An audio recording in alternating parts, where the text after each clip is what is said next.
प्रवीण में सामान्य ज्योतिष पहला भाग और खगोल शास्त्र दूसरा भाग, यानी पेपर एक ही है, general astrology and astronomy relevant astrology. यानी ये आपका, तो इसमें एस्ट्रोनॉमी आपको अभी योगिता ने बताया और सामान्य ज्योतिष अभी मैं आपको बताने वाला हूँ। दूसरा पार्ट है हमारा ज्योतिष गणित और फलित ज्योतिष, यानी कि सबसे ज्यादा इंपॉर्टेंट पार्ट है फलित और गणित, क्योंकि आपको किसी भी प्रकार के फलित को देने के लिए उसका मैथमेटिकल एस्ट्रोलॉजी आना बहुत जरूरी है, तभी आप प्रेडिक्टिव एस्ट्रोलॉजी को आसानी से किसी के सामने बता पाएंगे, क्योंकि जो अंशात्मक दूरियां होती है उनसे प्रेडिक्शन में बहुत ज्यादा मदद मिलती है, वही हमारे के लिए आ, काम की होती है। इसके साथ साथ हम देखेंगे, अगला है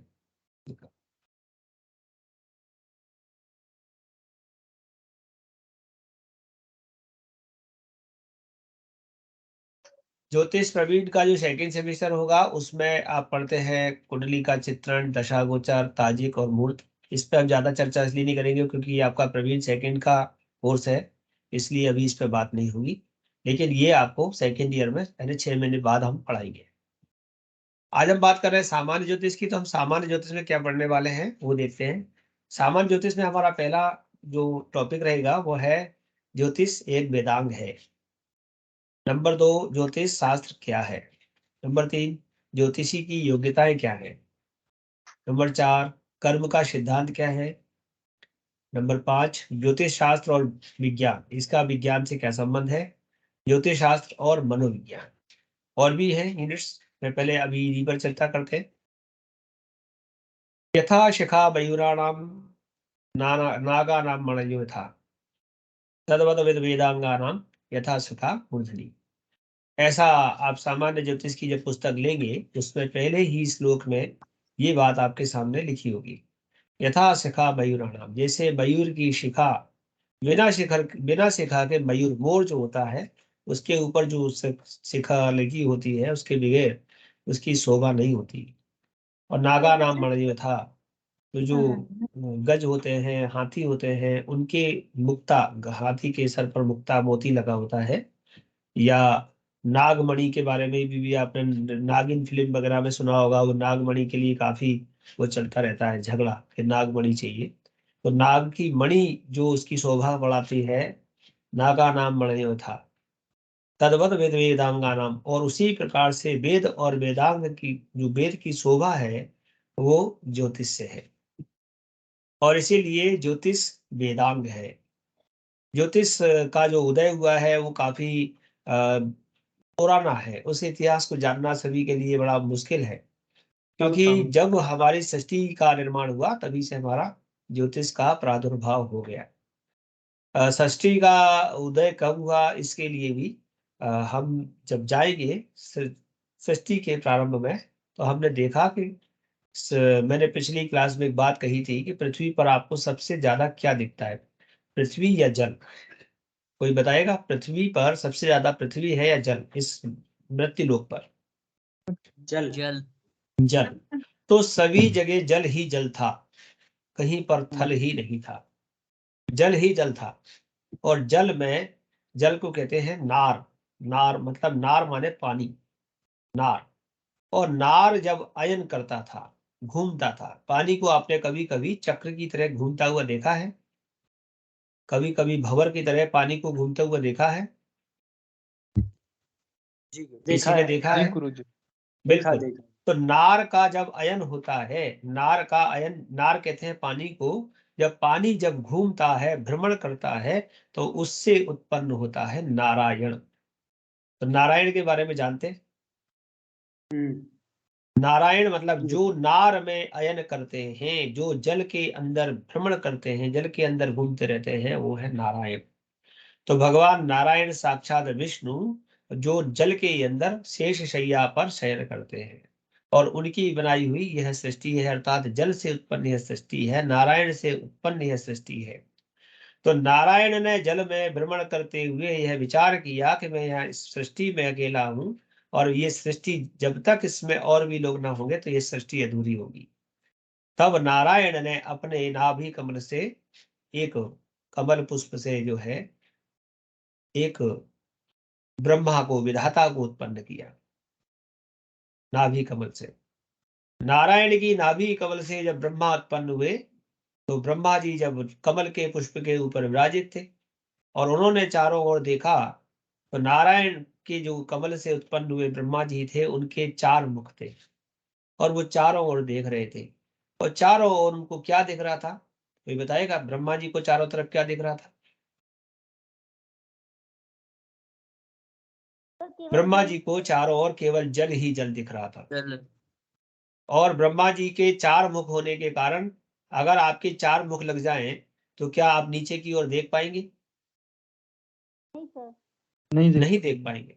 तो इस प्रकार से ब्रह्मा जी भी अपने एकदम नीचे देख के और नहीं देख पा रहे थे कि उनके नीचे नारायण है, उनकी नाभि से कमल उत्पन्न है, उस कमल पर वो विराजित है, लेकिन वो नीचे जो नारायण है वो उनको नहीं दिख रहे थे, केवल नार ही नार दिख रहा था, केवल जल ही जल दिख रहा था। तब ब्रह्मा जी ने कहा, मैं कहाँ हूँ, मैं कौन हूँ, मैं कहाँ हूँ, मैं कौन हूँ। तभी उनके सामने आवाज आई, तप करो, तप करो, तप करो, इससे तुम्हें ज्ञान होगा कि तुम कौन हो और किस लिए आए हो। तब ब्रह्मा जी ने तप किया। ब्रह्मा जी ने उस अनामना जो व्यक्ति है जिसने मुझे उत्पन्न किया है उसका तप किया और तप करके उन्हें ज्ञान हुआ कि तुम नारायण से उत्पन्न हो। तो हे नारायण ने कहा, हे ब्रह्मा, तुम मेरे ही अंश हो, आज मैंने तुम्हें इस सृष्टि को रचने के लिए उत्पन्न किया है और इसीलिए आज से तुम्हारा नाम विधाता है और तुम इस विश्व की, संसार की रचना करो, विधाता बन जाओ। तब ब्रह्मा ने कहा कि अरे मुझे आप विधाता बना दोगे तो मुझे बड़ा अहम आ जाएगा, क्योंकि जब भी किसी को विधाता बना दिया जाता है तो उसे अहम आ जाता है, घमंड आ जाता है। आ जाता है कि नहीं? आ जाता जी। है। हाँ। जब मुझे ये लगता है तो मैं ये कहता हूँ, अरे ये तो मैंने बनाया है, इसको तो मैंने पढ़ाया है, इसको तो मैंने सिखाया है, क्योंकि जिसका मैं विधाता हूँ उसके पर।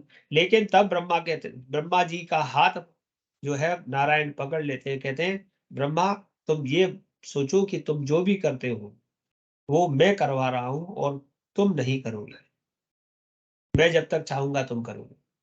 तब ब्रह्मा जी ने उनकी बात को स्वीकार किया और विधाता के रूप में ब्रह्मा जी ने सृष्टि को उत्पन्न करने के लिए अपना आगे की सृष्टि रचना की। उनने सनक, सनंदन, सनातन, इनके चारों भाइयों को अपनी दिव्य ज्योति से उत्पन्न किया। उनसे कहा सृष्टि की रचना में सहयोग करो, उन्होंने मना कर दिया। नारद ऋषि से कहा, उन्होंने भी मना कर दिया। तब जाकर के आगे धीरे धीरे और भी ऋषि हुए। फिर करदम ऋषि हुए। करदम ऋषि को एक देव कन्या देवहूति से उसका विवाह हुआ। आगे की कथा बहुत लंबी है, लेकिन बात फिर दूसरी आई कि नारायण ने इस सृष्टि को चलाने के लिए अपने दोनों दिव्य नेत्रों से इस सृष्टि को प्रकाश दिया और सृष्टि के प्रकाश थे वो सूर्य और चंद्र। और इस सृष्टि के संविधान को रचने के लिए नारायण ने ब्रह्मा को आज्ञा दी और ब्रह्मा ने अपने मुख के द्वारा वेदों को बोलना चालू किया। जो ऋषि थे, जो ऋषि उस समय जो सप्त ऋषि हुए, उन्होंने ब्रह्मा के मुख से उन वेदों को ग्रहण किया। और वो वेद कौन से थे, कोई बताएगा? कौन कौन से वेद हैं, कितने वेद हैं? सर वेदों की संख्या 4 है। ऋग्वेद, हाँ, सामवेद और अथर्ववेद। बहुत बढ़िया। ऋग्वेद, यजुर्वेद, सामवेद, अथर्ववेद, 4 वेद हैं। और ब्रह्मा जी ने इन चारों वेदों को ऋषियों को कहा और इसीलिए वेदों के बारे में कहा गया है अपौरुषेय वेदः। ये अपौरुषेय हैं, इनको किसी पुरुष ने लिखा नहीं है, इनकी रचना किसी ने की नहीं है। ये तो जो सृष्टि की रचना का संविधान बनाने के लिए भगवान नारायण ने, वेद पुरुष ने साक्षात ब्रह्मा जी के बुखार बंद से उनको प्रकट किया। और यह सृष्टि कैसे चलेगी, इस सृष्टि का संविधान क्या होगा, इस सृष्टि में किसके लिए क्या नियम होंगे, क्या उनके लिए दंड होंगे, क्या इनके लिए सुफल होंगे, सारी ऋग्वेद में उनका वर्णन किया गया। तो हमारा जो ऋग्वेद है उसके अंदर पूरी सृष्टि का संविधान है। जैसे हमारे भारत का संविधान है, ऐसे सृष्टि का संविधान हमारे ऋग्वेद में है। अगर जल बरसना है तो उसमें पर्जन्य सूक्त की बात आएगी, अग्नि से संबंधित काम करना है तो उसमें अग्नि सूक्त की बात आएगी, वायु के लिए वायु सूक्त की बात कही गई है, उनको किस प्रकार से समझा जाए, उनको किस प्रकार से उपयोग किया जाए, उनसे संविधान को कैसे, मतलब सृष्टि को कैसे संचालित होगी सृष्टि, सारी बात उसके अंदर लिखी थी। तो उन ऋषियों ने, लेकिन वेदों में 4 वेद, जो सबसे पहले ऋग्वेद ही हुआ था, और ऋग्वेद के फिर 3 खंड हुए, तो फिर वेद त्रयी हुआ। तो वेद त्रयी का मतलब हुआ ऋग्वेद से यजुर्वेद की उत्पत्ति हुई, क्योंकि ऋग्वेद तो संविधान था, और संविधान के बाद उसको टेक्निकल रूप से प्रयोग करने के लिए यजुर्वेद के रूप में उसकी रचना हुई। जब यज्ञ यागादि के लिए यजुर्वेद बना, और उसके बाद सामगान के लिए सामवेद बना। ये वेद त्रयी में 3 ही वेद थे। लेकिन जब सृष्टि में और भी प्रकार की आवश्यकताओं का विकास होना था, तो इन तीनों वेदों के द्वारा चौथा वेद जो उत्पन्न हुआ वो अथर्ववेद हुआ, जो हमारे सृष्टि में सबसे ज्यादा काम का सिद्ध हुआ, क्योंकि इसके अंदर सारा आर्किटेक्ट, सारा औषधि विज्ञान, मेडिकल साइंस, इंजीनियरिंग साइंस, जितना भी हमारा साइंस है पूरा अथर्ववेद के अंदर भरा पड़ा हुआ है। तो फिर अथर्ववेद उत्पन्न हुआ। वेदों में काफी मंत्र इस प्रकार के आए, हम कई ऋचाएं ऐसी देखेंगे वेदों में कि वो उनमें ज्योतिष की बात कही। अगर हम पुरुष सूक्त भी पढ़ें तो उसमें भी चंद्रमा मनसो जात चक्षु सूर्यो जाए, तो हमारी पर एक छोटी बात लिख दी, चंद्रमा मनसो जात, चंद्रमा मन का कारक है, मन का विचार चंद्रमा से होता है। चक्षु सूर्यो जाए, तो अगर आपके नेत्र जो है वो चक्षु, मतलब जो वो सूर्य के द्वारा, तो यानी सूर्य और नेत्र का संबंध है। श्रोत्राद वायुश्च प्राणस्य मुखाद अग्निर्जायतः, जो आपके श्रोत्र हैं वो बृहस्पति है तो इस प्रकार के सारे ग्रहों का संबंध उस वेद के मंत्रों में, मैं अब जब इनकी व्याख्या हमारी आगे आएगी तब बताऊंगा। लेकिन ऋग्वेद से यजुर्वेद, सामवेद और अथर्ववेद, अब इन वेदों को संचालित करने के लिए, इन वेदों को सांगोपांग समझने के लिए, इनको इनके स्वर में बांधा गया। तो आपने कई लोगों को देखा होगा कि जब वो वेद पढ़ते हैं तो कुछ लोग सर हिला ला के पढ़ते हैं। तो जो सर हिला ला के पढ़ते हैं, और उसमें उसको कहते हैं ऋग्वेद। ऋग्वेद में जो स्वर होता है ऐसे ऐसे मुंडी हिला ला के होता है, ठीक है। और जब यजुर्वेद में स्वर होता है वो हाथ के द्वारा होता है। इस प्रकार से हाथ जो है ऊपर स्वर, उदात अनुदात स्वरिति के रूप में वो प्रयोग किया जाता है। और जब सामवेद होता है तो उसमें इस प्रकार से उंगलियों के ऊपर इस प्रकार से वो लोग गायन शैली में करते हैं। तो इस प्रकार से जैसे तार होते हैं ऐसे वो करते हैं। तो जो सामवेद का कभी गायन होगा उसमें आपको दिखवा सकते हैं। तो अथर्ववेद में भी इस प्रकार से ही वर्णन आएगा। तो वेदों को स्वर में बांधा गया। बात क्यों क्यों वेदों को स्वर में बांधा गया, ये बात समझने की ये थी कि उन्होंने कहा कि देखिए अपौरुषे वेदा, वेदों को कहीं लिखा तो गया नहीं है, और फिर एक ऋषि से दूसरे ऋषि पे आए, दूसरी ऋषि से तीसरे पे ऋषि पर आए, यानी कि ये वेद जो थे वो श्रुति परंपरा में माने गए, इसलिए उनका नाम दूसरा हुआ, वेदों का नाम श्रुति। क्या हुआ दूसरा नाम? वेदों का नाम श्रुति, जो सुन करके धारण किए गए। और फिर जब उनको स्मरण कर दिया गया, स्मरण करने के लिए बांध लिया गया, तो वो बन गए स्मृति। क्या बन गए? स्मृति। संकल्प बोलते हैं आप लोग, संकल्प में आपसे पंडित जी बुलवाएंगे श्रुति स्मृति। तो श्रुति माने वेद और स्मृति माने वेदों को चलाने वाली संस्था। वेदों को तो स्मृतियां बहुत सारी हैं, मैंने पिछली वाली क्लास में भी बताया था कि हमारी 36 स्मृतियां हैं, मनु स्मृति, वशिष्ठ स्मृति, बहुत सारी, याज्ञवल्क्य स्मृति, बहुत स्मृतियां हैं जो वेदों को बांध करके रखती हैं, वेदों को चलाने के लिए वहां पर नियम देते हैं। लेकिन श्रुति माने वेद, तो सुन सुन करके वो वेद आगे चलने लगे। लेकिन उन वेदों को चलाने के लिए कि अब कहीं लिखे तो गए नहीं थे, और पहले गुरुकुल पद्धति भी थी कि जब बालक हमारा ब्राह्मण बालक 8 वर्ष का हो तो उसका यज्ञोपवीत संस्कार करके गुरुकुल में भेज देते। और जो अन्य दूसरे धर्म के बालक थे उनके 12 वर्ष में यज्ञोपवीत संस्कार हो जाते थे, वैश्य क्षत्रिय आदि, और उनको भी वहां भेज देते थे। तो कुछ वेदों का अध्ययन करते थे, कुछ शस्त्रों का अध्ययन करते थे, जिसकी जो विधा होती थी उस प्रकार से, जैसे हम कॉलेजों में जाते हैं ऐसे वहां पर उस समय गुरुकुल पद्धति थी, उससे वो लोग अध्ययन करते थे। और वो अध्ययन पद्धति यही थी, सस्वर तरीके से उनको सिखाया जाता था, तो कोई लेखन की पद्धति नहीं थी। लेकिन यहाँ हमारा एक नियम आने वाला है आगे, इसमें टॉपिक आएगा देश काल पात्र। तब उन्होंने कहा कि देश काल पात्र के अनुसार समय बदलेगा।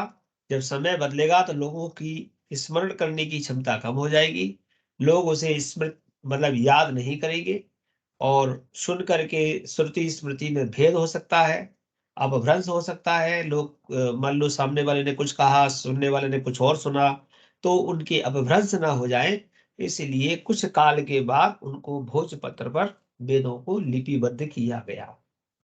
जब वेदों को लिपिबद्ध किया गया तो फिर लिपि की बात आई, तो कौन सी लिपि आए, तो हमारे यहाँ जो देवनागरी लिपि है उसका हमारे यहाँ पर वर्णन आया।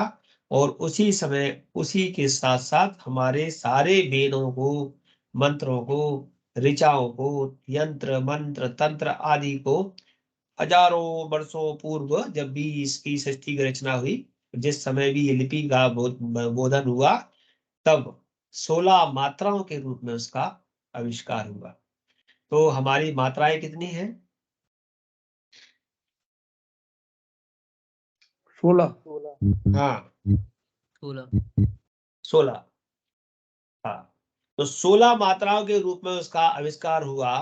तो 16 मात्राएं कौन सी है, कोई बता सकता है? नहीं गुरुजी। नहीं बता सकते? कोई नहीं बता सकता? अच्छा, आ ई कौन सुना सकता है? अच्छा जी, मात्रा है। हाँ, ये मात्राएं तो हाँ। हैं, मात्राएं तो हैं। छोटे आ की मात्रा, बड़े आ की मात्रा, छोटे आ की मात्रा आ, और बड़े आ की मात्रा आ, छोटे ई की मात्रा ई, बड़ी ई की मात्रा ई। यही तो है, मात्रा नहीं है ये? बताइए कौन कहेगा ये मात्रा नहीं है, बताओ आप में से कौन कह रहा है ये मात्रा नहीं? यही ये है, देवनागरी लिपि में यही मात्रा है। यही है। तो ये मात्राओं के बारे में आप पहले ये जो हमारे आ ई कितने हैं, जरा पढ़ के बोल के सुनाइए, कितने हैं? कोई सुनाएगा? आ आ आ इ आ उ इ उ ई ए उ ए ई टोटल अ कितने उ हुए? अंगा। हाँ, हाँ, कितने मैं हो गए? सुनाऊं? 16 होगा, 16। 16 कैसे हो गए? दो ये दो तो री बात ही नहीं हुई। और 2 लरी लरी। बहुत बढ़िया, बहुत बढ़िया। जिसने भी ये बात कही, कौन बोला ये बात? धर्मवीर जी, गुरु जी। धर्मवीर जी, धन्यवाद। री और लिमरी, वो जो कि आज की समय में हमारे पढ़ाई में बंद हो गई है। धर्मवीर जी धन्यवाद आपको, आपने उसको जोड़ दिया। मैं यही सुनना चाह रहा था कि बहुत सारे लोगों को ये मालूम ही नहीं है कि हमारे यहाँ री और लिरी को हटा दिया गया है। आजकल लोग मतलब वो पढ़ाई के समय पे वो बताते ही नहीं है। तो हमारी जो 16 मात्रा है बिल्कुल यही है। और इनका अद्भुत संयोग, अद्भुत उदाहरण जब हम भ्रमण करें और कहीं कुछ वेद पढ़ें, कहीं कुछ हम तीर्थ स्थल देखें, तो वहां पर हमको इस प्रकार की ऐसी कई ज्ञान की चीजें मिलती हैं। जब मैं हर सिद्धि पर गया, हर सिद्धि का नाम सुना हुआ है किसी ने? हरसिद्धि माता का मंदिर हाँ, कहाँ पर है? उज्जैन में। उज्जैन में, बिल्कुल, उज्जैन में। बहुत बढ़िया। महाकाल के दर्शन करने गया था, तो हर सिद्धि माता के मंदिर में गया। और जब हम दर्शन कर रहे थे तो ऊपर की ओर मेरी नजर पड़ी। तो जब ऊपर देखा तो मेरे मंत्र लिखे हुए, और हर मंत्र में आ से एक मंत्र था, आ से एक मंत्र था, ई से एक मंत्र था, ई से एक मंत्र था। मतलब उसमें उनके प्रथम वर्ण के आधार पर वहां 16 मात्राओं से 16 मंत्र बने हुए थे। और तब उनका हमको वहां पर सांगोपांग ये भी हुआ कि ये ही 16 मात्राएं हमारी षोडश मातृकाएं हैं। तो षोडश मातृका के बारे में कौन जानता है? पूजा पाठ जो जानते हो, जी जानते हैं। जानते हैं षोडश मातृकाएं होती हैं। जब कोई पूजा होती है उसमें 16 मातृकाएं बनाई जाती है गेहूं चावल से, या किसी के यहाँ बिंदिया रख करके। तो षोडश मातृकाओं का पूजन होता है। वो षोडश मातृकाएं कोई और नहीं है, वो जो 16 मात्राएं ही हैं जो षोडश मातृकाएं। क्योंकि ये जो मात्राएं हैं इन्हीं से हमारा पूरा वेद, ये इसी से पूरा हमारा शास्त्र, इसी से पूरी हमारी संस्कृत, इसी से पूरी सृष्टि हमारी चलने वाली है। तो उन्होंने कहा ये 16 मात्राएं और हमारे बाकी 26 व्यंजन, ये सब चलेंगे।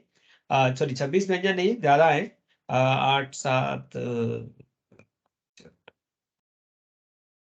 7 7 49 50 51 52 53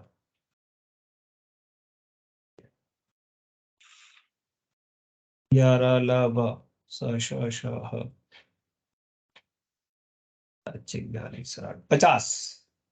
50 व्यंजन है। सॉरी, मैं उसमें थोड़ा भ्रमित हो गया। 50 हमारे व्यंजन वर्ण हैं। उसमें आते हैं अ क च ट त प य श। ये मैं पिछली बार बता चुका हूं आपको, बताया था ना मैंने, वर्ग के अंतर्गत वर्ग बताए थे पिछली सर बार। क्लास पढ़ा है। नहीं बताया सर, नहीं नहीं सर बताया। क्लास कोई बात नहीं, जो क्लास आपकी छूट गई होगी तो मैं उससे बाद में करा लूंगा।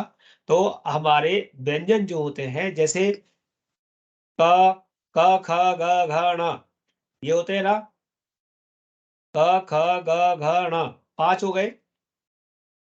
5 हो गए कि नहीं? तो हो गए। क च ट त प य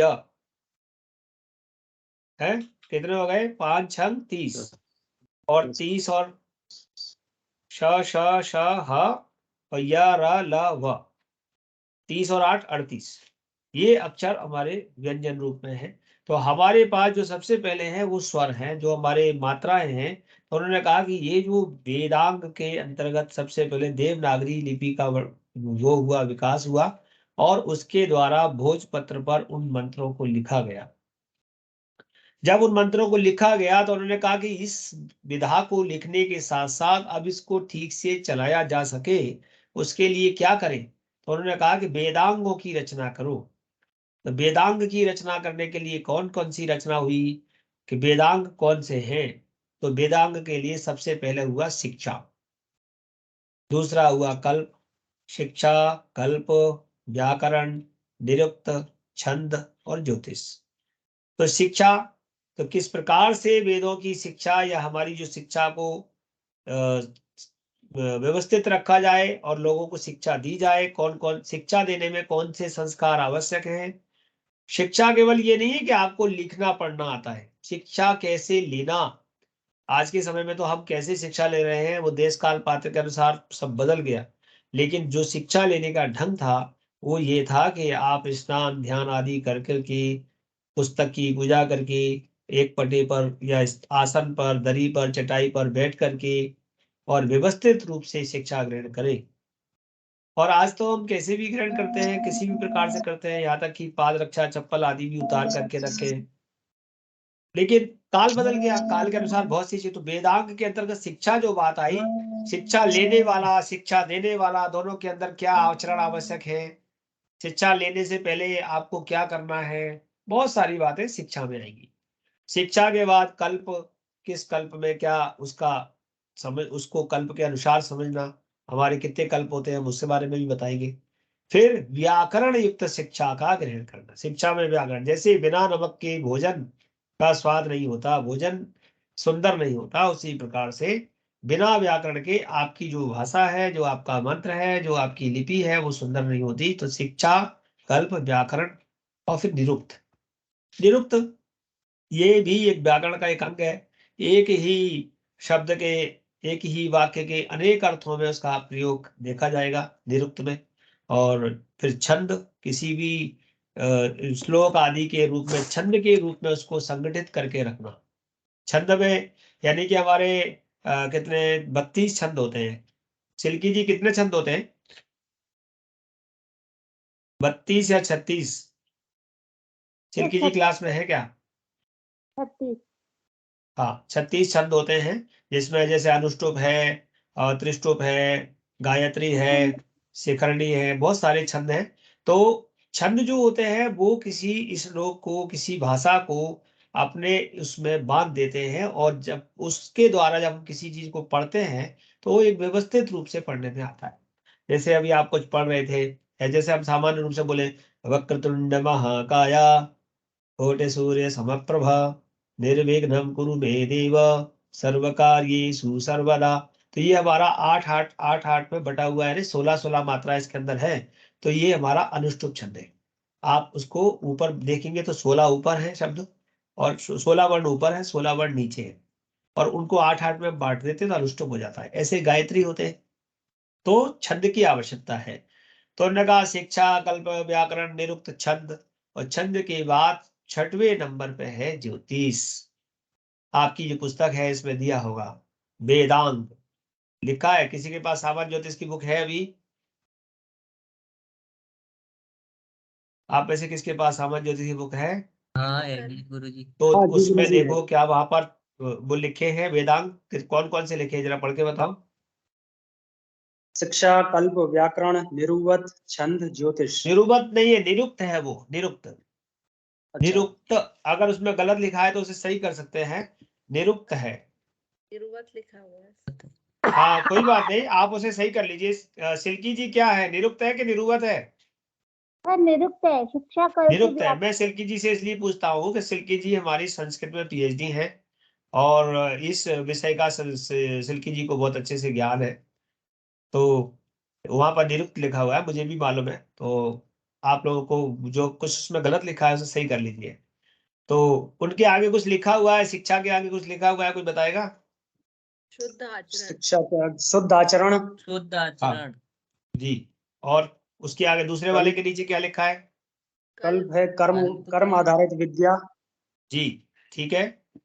व्याकरण तीसरा है शब्द अनुशासन, व्याकरण है शब्द का शब्द अनुशासन, अनुशासन। बिल्कुल ठीक है, निरुक्त है कारण सहित शब्दार्थ। बिल्कुल ठीक है, छंद है लय के अनुसार। बिल्कुल ठीक है। ज्योतिष छिपी संभावनाओं व घटनाओं पर प्रकाश बिंब डालना।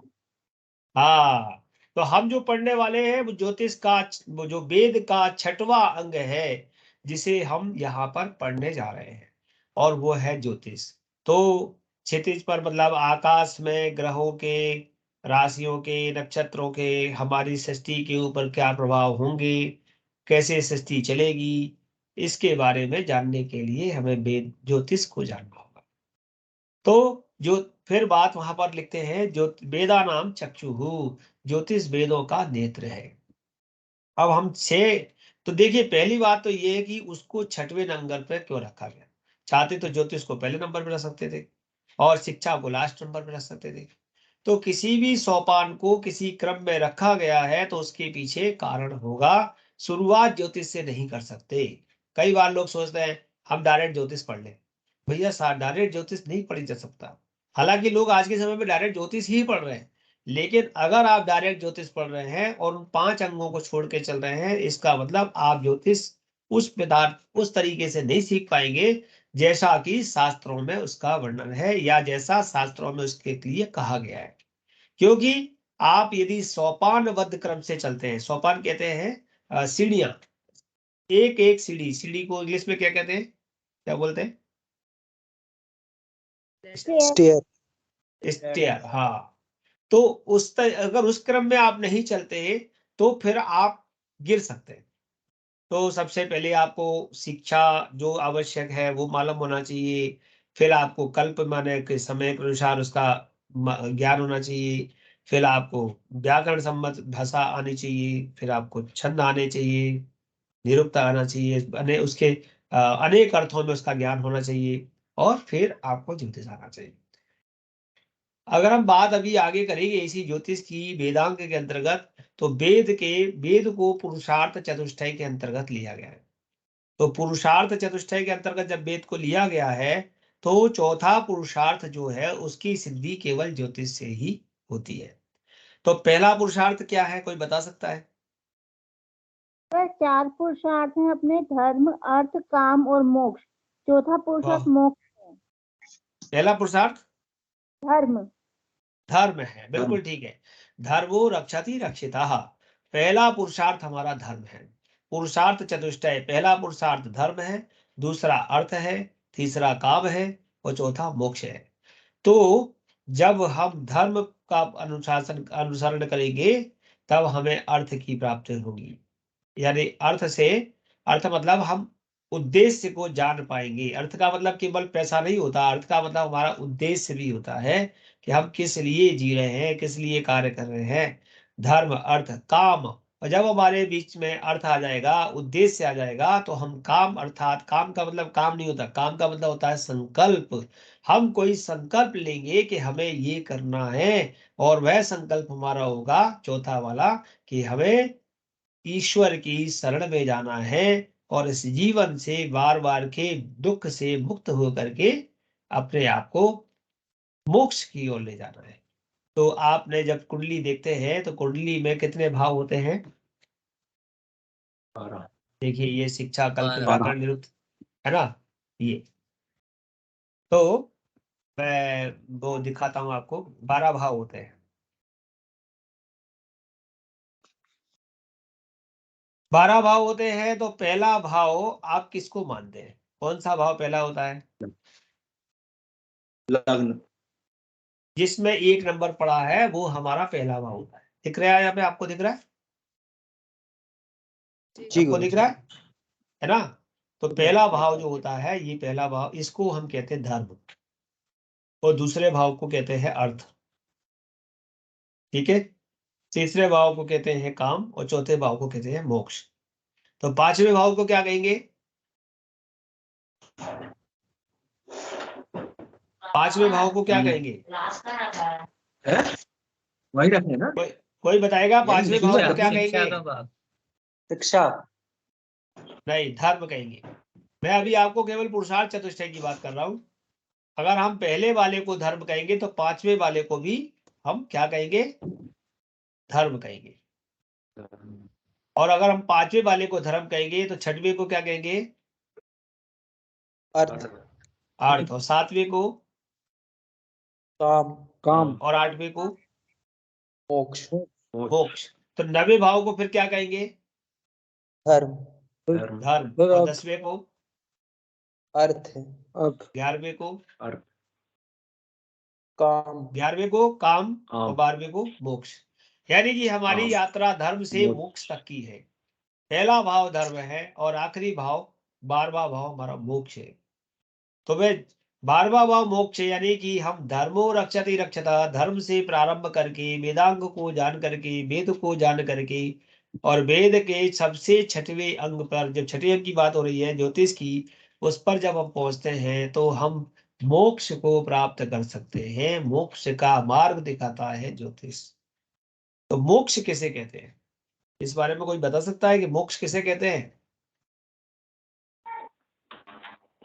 अपने सारे अभी सांसारिक कर्म करने के हाँ बोलिए सिल्की जी, क्या कह रहे हैं? मोक्ष किसे कहते हैं? सर, अपने सारे सांसारिक कर्म निपटाने के पश्चात हम अपने जो अध्यात्म की ओर आगे बढ़कर ईश्वर की प्राप्ति के लिए, जिससे हम इस जन्म मरण के चक्कर से छूट सके, उसे मोक्ष कहते हैं। ठीक है, और कोई बताएगा मोक्ष किसे कहते हैं? जो लक्ष्य बनाया उसे प्राप्त कर लेना पूर्ण रूप से। हाँ बिल्कुल ठीक है, ये भी आपकी बात सही है। और कोई बताएगा?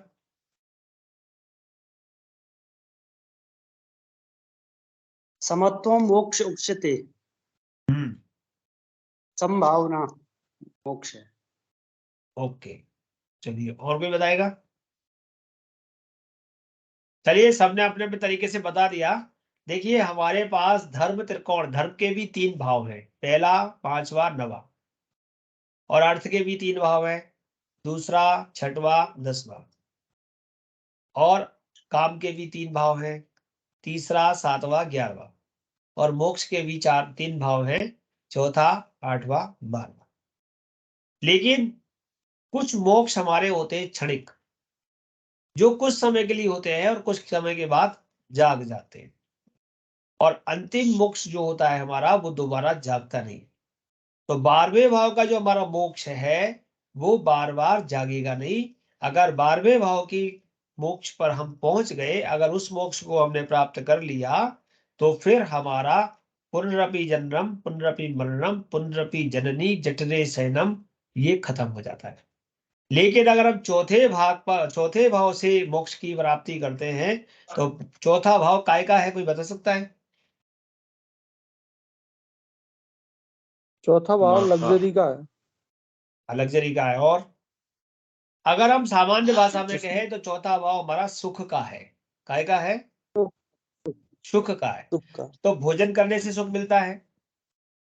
तो बिल्कुल मिलता है, किसी को बहुत ज्यादा भूख लगी है और उसे लगता है कि मुझे भूख के लिए भोजन मिल जाए, तो भोजन करने के बाद कहता है आज का तो आनंद हो गया, आज की तो मोक्ष हो गया, मतलब उसका उस समय का मोक्ष हो गया, यानी तत्क्षणम। अभी आपने किसी ने कहा था कि जो प्राप्ति हो जाए तो मोक्ष हो जाता है, तो ये वो मोक्ष है जो क्षणिक मोक्ष है। हमारा प्रातः काल के भोजन के बाद प्रातः काल का मोक्ष हो जाता है, लेकिन सायंकाल को फिर जाग उठता है। तो ऐसे मोक्ष हमारे जो बार बार जाग जाते हैं, यानी किसी कार्य के संकल्प में हम लगते तो है, और जैसे ही वो संकल्प पूर्ण हो जाता है कहते हैं अरे भैया गंगा नहा लिए, बिटिया का ब्याह कर लिया, अरे फलाना काम हो गया, मकान बन गया, मतलब हमने बहुत बड़ा काम कर लिया, यानी एक मोक्ष हमारा हो गया। लेकिन तुरंत मोक्ष उसके बाद दूसरा अर्थ हमारा जाग जाता है, और फिर संकल्प तो फिर मोक्ष। तो इस प्रकार के धर्म अर्थ काम मोक्ष के संकल्प में हम बार बार घिरे रहते हैं, और इस घिरे रहने के चक्कर के कारण जब हम इसमें ग्रस्त रहते हैं, तो कहा गया है कि हम जब ज्योतिष को पकड़ लेते हैं, तो ज्योतिष जब हमें आध्यात्मिक स्पिरिचुअल नॉलेज के माध्यम से बताता है कि न ततो न माता न बंधु न दाता, ये जो आप बार बार मोक्ष की बात कर रहे हो, जो आपको बार बार मोक्ष मिल रहा है, ये मोक्ष असली मोक्ष नहीं है। असली मोक्ष तो वो है जो नारायण से प्रारंभ होता है और नारायण पर जाकर के समाप्त हो जाता है। तो जब हम नारायण की शरणागति हो जाएंगे, उसके लिए क्या करेंगे, तो उसके लिए हमारे जो टॉपिक्स हैं पहले से जो हमारे सामने थे, उन पर ही हम वापस जाते हैं जो इसमें बनाए गए हैं। उसमें कहा गया कि कर्म का सिद्धांत, कर्म का सिद्धांत, अगर हम इस कर्म के सिद्धांत को पकड़ेंगे और इसे पढ़ेंगे, तो हमें पता चलेगा कि ज्योतिष शास्त्र मोक्ष की ओर हमें किस प्रकार से प्रेरित करेगा और किस प्रकार मोक्ष की ओर ले जाएगा। इसका जो अध्याय हमारा 7वां 8वां 9वां, ये ज्योतिष शास्त्र विज्ञान, मनोविज्ञान और तर्क शास्त्र के अनुसार विज्ञान, ज्योतिष और कर्म का सिद्धांत ही जब हम पढ़ेंगे उसमें, तो हमें पता चलेगा कि ज्योतिष मोक्ष की बात कर रहा है। प्रारब्ध कर्म, संचित कर्म, आगामी कर्म, दृढ़ कर्म, अदृढ़ कर्म, दृढ़ कर्म, बहुत प्रकार के हमारे कर्म होते हैं जिन कर्म बंधनों में हम बंधे होते हैं। तो उन बंधनों से मुक्ति के लिए हमें किस प्रकार से ज्योतिष शास्त्र को समझना, कौन सा ग्रह है जो हमें बताएगा कि हम अपने जो कर्म है उनसे किस प्रकार मुक्त हो सकते हैं, और उनको उनसे मुक्ति का उपाय क्या है। तो ये बात तो निश्चित ध्यान रखिए कि 3 प्रकार से मुक्ति होती है, मंत्र, मणि और औषधि। कुछ लोग अपने कष्टों को दूर करने के लिए मंत्रों का प्रयोग करते हैं, कुछ लोग अपने कष्टों से मुक्ति के लिए मणि अर्थात रत्नों का प्रयोग करते हैं, और कुछ लोग औषधि का प्रयोग करते हैं। तो हमारे शास्त्रों में मंत्र, मणि, औषधि तीनों प्रकार के उपाय कहे गए, लेकिन जो सबसे बड़ा उपाय है जो हमें मुक्ति की ओर भी ले जाता है, मोक्ष की ओर भी ले जाता है, वो है हमारा मंत्र। मंत्र जो शास्त्र, मंत्र के द्वारा अगर हम किसी कष्ट के निवारण की बात करेंगे, तो उसका डायरेक्ट कनेक्शन हमारा ईश्वर से होता है।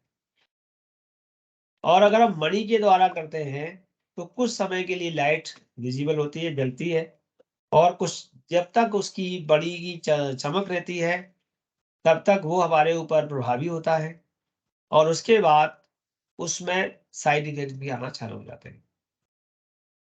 अगर हम इसको दूसरी तरीके से देखेंगे, तो हमारा जो पहला विज्ञान था जो कि जीवों के रक्षा के लिए बना था, वो है वेद का उपवेद आयुर्वेद।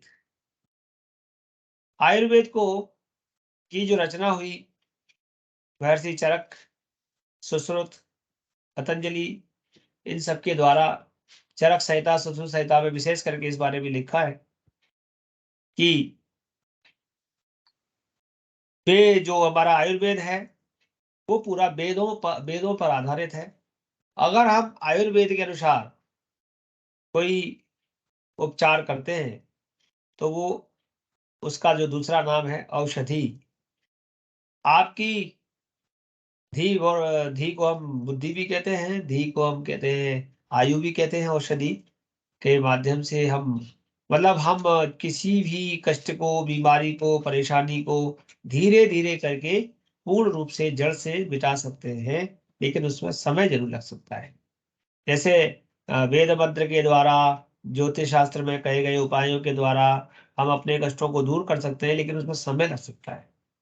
क्योंकि कहा गया है भगवान के यहाँ देर है अंधेर नहीं है। उसी प्रकार से वेद आदि के दिए गए वचनों के माध्यम से जो भी उपाय हम करते हैं उनमें कुछ समय लग सकता है, लेकिन उसका फल जरूर मिलता है। और उसके लिए अगर हम दूसरे रूप में समझें कि हमने कोई बीज डाला है, तो कभी कभी कोई बीज जल्दी फलीभूत हो जाता है और कुछ बीज हमारे बहुत समय बाद उनकी जो वृक्ष है उनके पौधे लगते हैं और धीरे धीरे विकसित होते हैं। यहाँ पर भी बात इसकी यही आएगी। तो मंत्र के द्वारा हम उपासना करते हैं, आयुर्वेद के द्वारा हम चिकित्सा करते हैं, लेकिन जब हम आयुर्वेद के से हट करके देश काल पात्र के अनुसार चेंज होकर के एलोपैथी के माध्यम से जब चर्चा कोई इलाज करते हैं, आराम बड़ी शीघ्र आता है, इसमें कोई संशय नहीं है, लेकिन उसके साइड इफेक्ट्स भी आते हैं। तो कई बार हमें अपने आप को कष्ट न देने के लिए या जल्दी प्राप्ति के लिए और शीघ्रता के कारण हम उन उपायों को अपनाते हैं, और अपनाना भी चाहिए, क्योंकि देश काल पात्र जो कहता है कि समय जो कहता है उसके अनुसार चलना चाहिए, लेकिन उसको नहीं छोड़ना चाहिए जो हमारा पुराना बना हुआ है। तो हमारे भारतीय धर्म ने उसको छोड़ा नहीं है। आज भी यदि हम भारतीय धर्म पर चलते हैं, भारतीय पद्धति पे चलते हैं, तो हम प्रतिदिन आयुर्वेद का प्रयोग करते हैं। क्या आप अपने घर में आयुर्वेद का प्रयोग करते हैं? ऐसा कोई व्यक्ति है जो मैं अपने घर में आयुर्वेद का प्रयोग नहीं करता हूं, ये कहे? कोई है? या मुझे नहीं पता कि मैं घर में आयुर्वेद का प्रयोग करता हूं कि नहीं? कोई है? नहीं मुझे है। लगता है कोई नहीं है सर। कोई नहीं है। ऐसा मतलब सभी लोग आयुर्वेद का प्रयोग करते हैं। करते हैं। तो बताओ किसी कैसे ना करते होंगे आप लोग घर में? आपके घर में आयुर्वेद का प्रयोग कैसे होता है? कोई एक व्यक्ति बताए।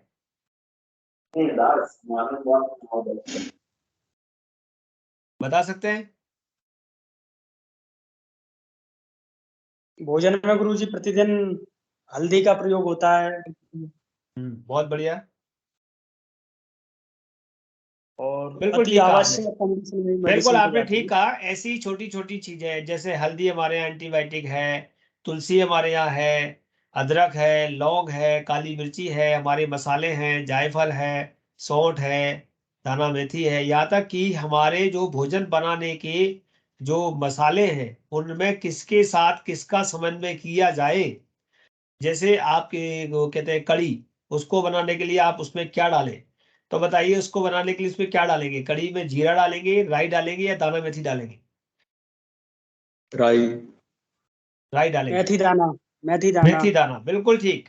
मेथी दाना, कड़ी पत्ता। राई नहीं डाले कड़ी में। कड़ी में राई नहीं डालते, क्योंकि तो मेथी दाने में बात को दबाने की क्षमता है।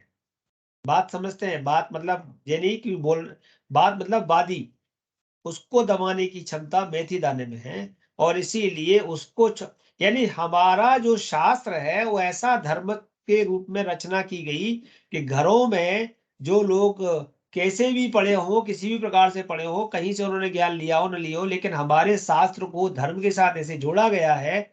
अब धीरे धीरे जैसे हम सामान्य ज्योतिष में चर्चा करेंगे तो हमें पता चलेगा कि ये जो विज्ञान है वो धर्म के रूप में हम उसके साथ पहले से ही बंधे हुए हैं। हमें मालूम ही नहीं है कि उस विज्ञान का हम प्रयोग कर रहे हैं, लेकिन हम तो सोचते हैं नहीं ये तो केवल ऐसा ही है और इसलिए हमको क्या करना, राई में इसको छोक करके हम तो बाजार में वो पिज्जा बर्गर मिलता है उसको खा लेते हैं। लेकिन हम समझ नहीं पा रहे कि हमारे आयुर्वेद के शास्त्र के अनुसार ही हमारे घरों में भोजन बनाने की रचना को बनाया गया।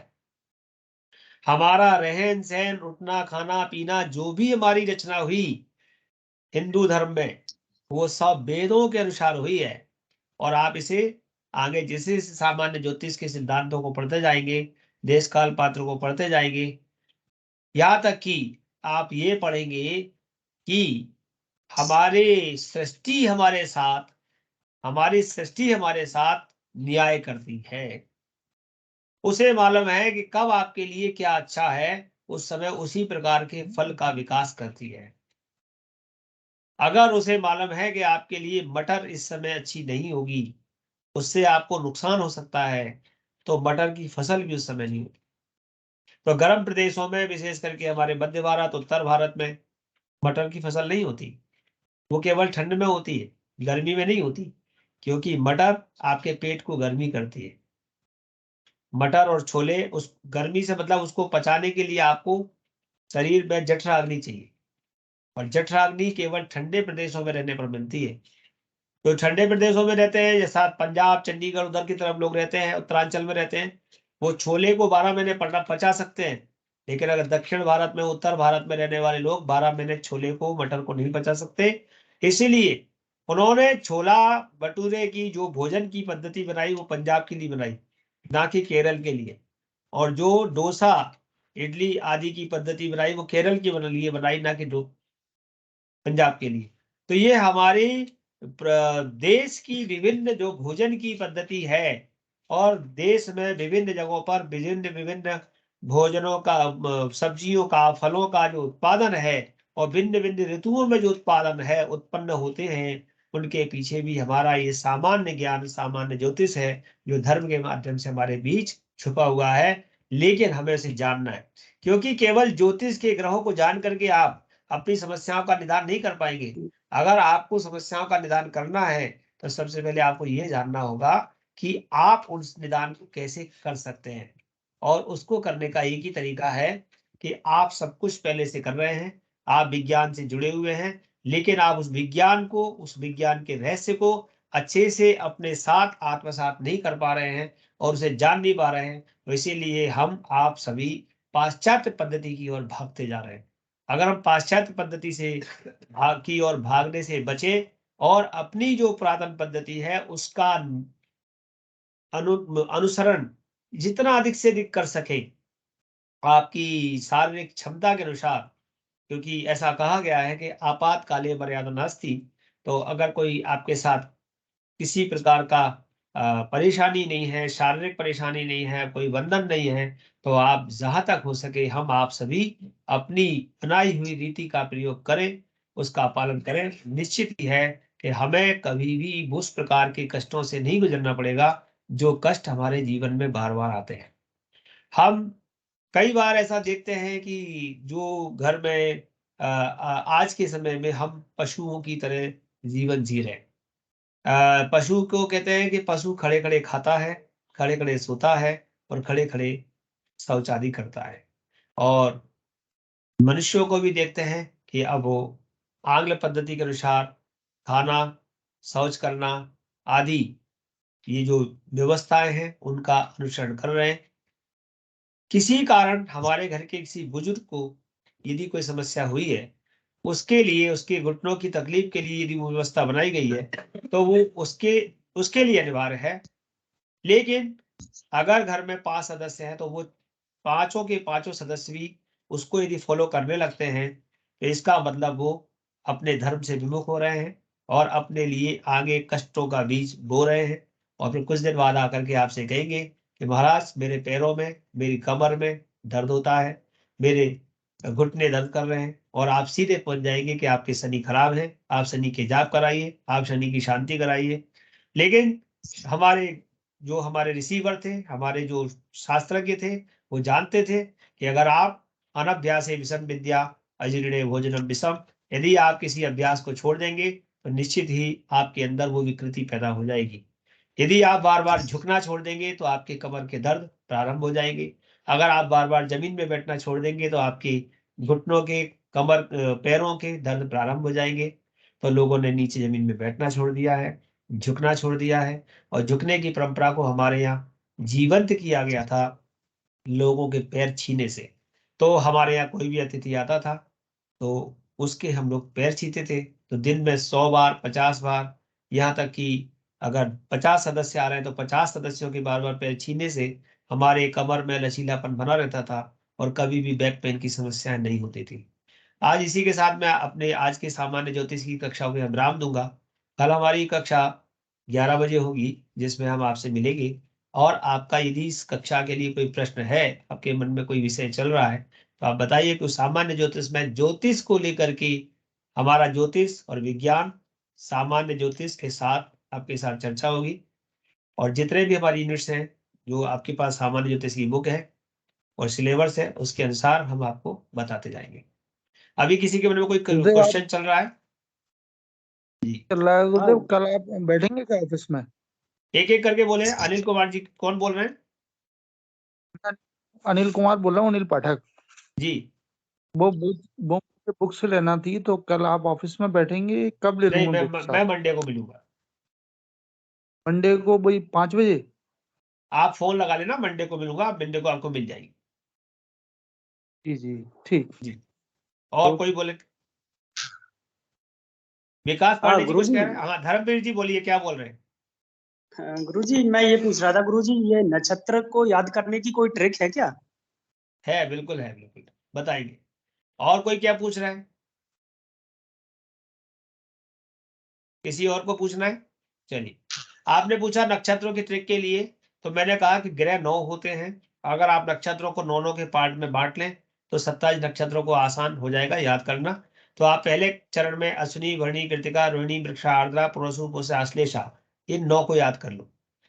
और उसके बाद आगे के 9 याद कर लो, उसके बाद आगे के 9 याद कर लो, और फिर बार बार उनको फेरो। तो ये एक तरीका है। या आप शुरू में 10 कर लो और फिर 10 के बाद पहला इसका लेकर के आगे के 10 कर लो और फिर पहला इसके लेकर के 10 कर लो, यानी आश्लेषा से प्रारंभ करो। तो इस तरीके से आप कर सकते हो। तो आपको इसको छोटे खंडों में 3 बार में बांट लीजिए। धर्मवीर जी, जी ये कर सकते हैं? जी गुरुजी। बस, तो यही ट्रिक है कि आप उसको 9 10 के खंड में 3 बार में, 4 बार में, और फिर एक बार याद हो जाए तो प्रतिदिन हनुमान चालीसा की तरह एक अभ्यास बना लीजिए कि मेरे को सुबह, दोपहर, शाम 3 बार उसकी माला जपनी है। बस धीरे धीरे याद हो जाएगा। किसी और के मन में कोई क्वेश्चन? ये श्याम गुरुजी। को ये जो है क्लास अपन ले रहे हैं, उसमें मेरे को असुविधा है, तो उसके कौन लिए बोल क्या रहे हैं? करेंगे? मैं सुरेश गुप्ता बोल रहा हूँ। एसके गुप्ता जी? सुरेश कुमार गुप्ता। हाँ जी, बताए हाँ क्या जी, हाँ असुविधा जी, है, हाँ क्या जी। बोल रहे हैं? शाम को 5 बजे के टाइम पर जो पूजा का टाइम होता है, इसलिए उस समय क्लास अटेंड करने में दिक्कत होती है। ओके, गुप्ता जी ऐसा है कि हमारी देखो क्लास की जो टाइमिंग है वो तो शेड्यूल हमारा फिक्स है कि शाम को 5 से 7 है और संडे को हमारा दिन में 11 से 1 है। ये अभी जो क्लास चल रही है इसका एक वीडियो भी बन रहा है, और पिछली बार भी जो क्लास चली थी उसका भी वीडियो बना था और हमने आपके क्लास में भेज दिया था। तो किसी कारण आप उस क्लास में नहीं आ पा रहे हैं तो आपको उसका वीडियो मिलेगा। इसके अलावा हमारी आगे बीच के सत्रों में जब 2-3 महीने की क्लास हो जाएगी तो हमारी रिपीट क्लासेस होंगी रात को 9 से 10। तो जब ऐसी कुछ संभावनाएं होंगी, ऐसी कुछ समस्याएं होंगी, उनको आप क्वेश्चंस को नोट करके रख सकते हैं वीडियो के माध्यम से। और जो भी कुछ क्वेश्चन हमारा कोर्स पूरा हो जाता है, उस कोर्स को हम दोबारा रिपीट क्लास में दोबारा लेके आते हैं, तो आपका वो कोर्स वहां पर कवर कर दिया जाएगा। तो बिल्कुल भी चिंता नहीं करें, कोर्स कवर कराने के लिए हमारे पास अलग अलग, कभी छुट्टी वाले दिन, कभी हॉलीडेज। और आप अगर ग्वालियर में है क्या आप? हाँ, ग्वालियर में हूँ, दीनदयाल नगर। हाँ, तो कभी कभी हम है ना लोकल की क्लासेस ग्वालियर में रखेंगे।